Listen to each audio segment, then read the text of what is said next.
Be ready, 10 seconds to go.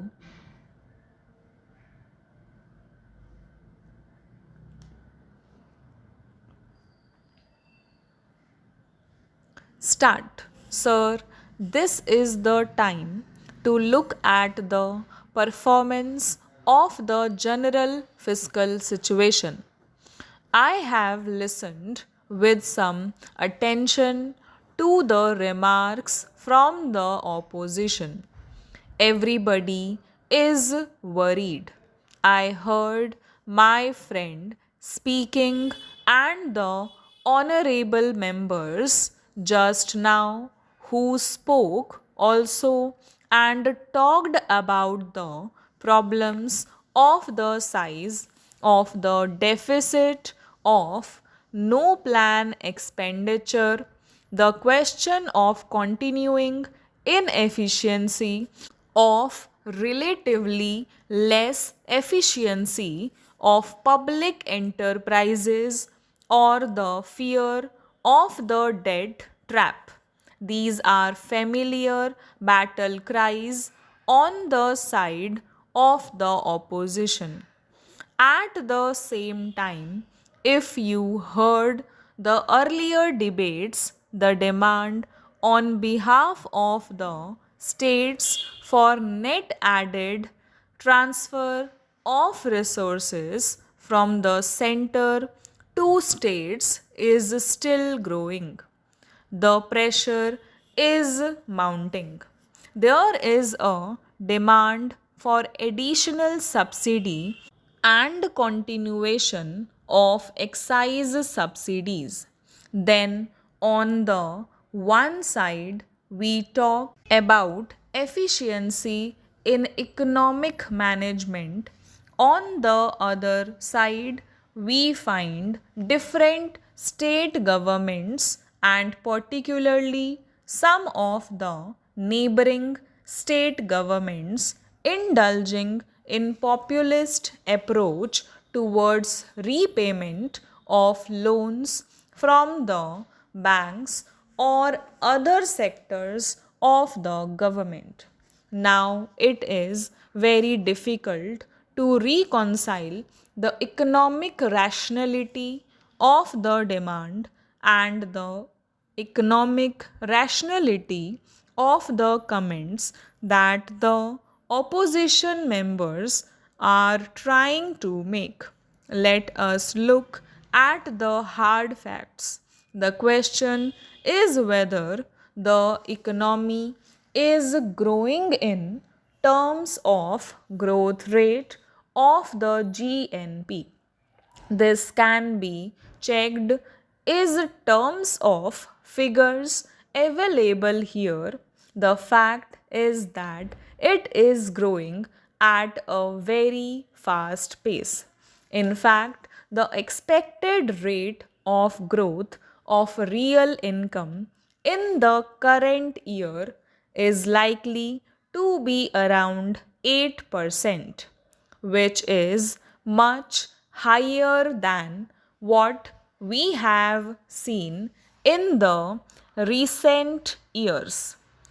If you look at the sectoral composition of performance, thanks to the bountiful monsoon and a more imaginative agricultural strategy, particularly food production, we are finding a better performance in the food production sector.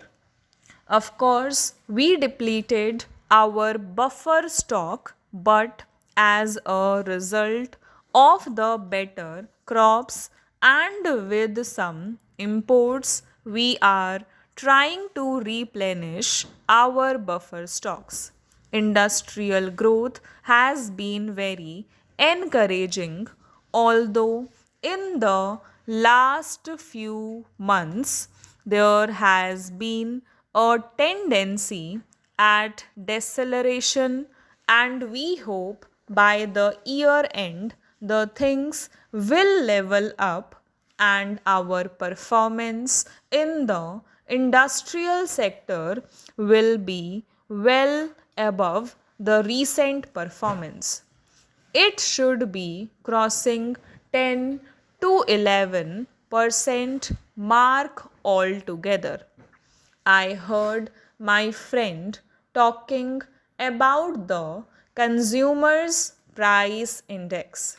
There is no doubt that there is rise in the consumer's price index and the consumer faces the real punch, but the increase has not been alarming as we think, particularly if we look at the recent drought and the risk of likely increase in price which did not take place. Now, so far as the consumer's price index is concerned, it is closely related to the liquidity in the economy. It is true that the liquidity is growing because disposable income has been growing because of different kinds of payments that we have committed, whether it is the fifth pay commission and the cascading effect of that in the rest of the economy or the other salary settlements, dearness allowances, and all that. This leads to demand inflation. But on supply side, if our buffer stock position is right and releases are timely and adequate, all the operations both on the supply side and on the demand side of the buffer stock are efficient that we should have no fears.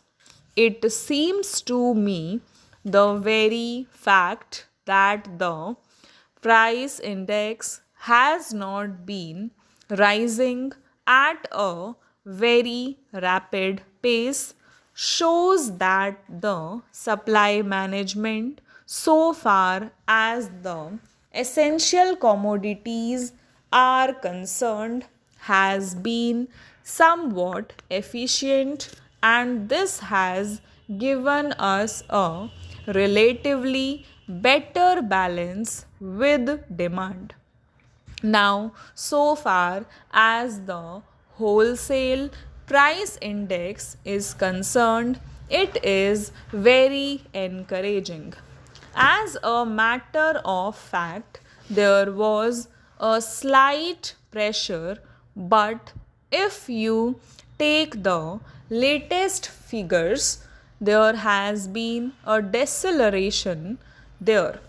What is particularly encouraging is that in the agricultural product group, the rate of increase in the wholesale price index has been much less compared to the non-agricultural commodity group. However, the fact remains that the resource position of the government is under strain.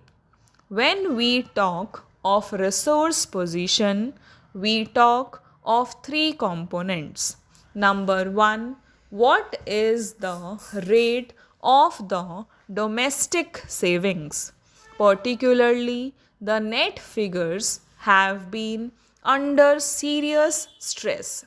Fortunately, the household sector performance has been good, but the performance at the corporate sector level and particularly the saving in the public sector of the corporate sector has been discouraging, and much more discouraging has been the rate of the savings in the government sector.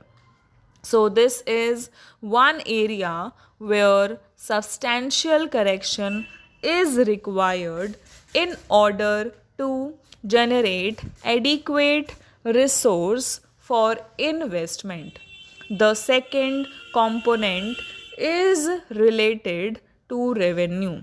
Now, if you take the total revenue picture, the direct taxes constitute 14% and indirect taxes constitute 85%, which are increasing every year.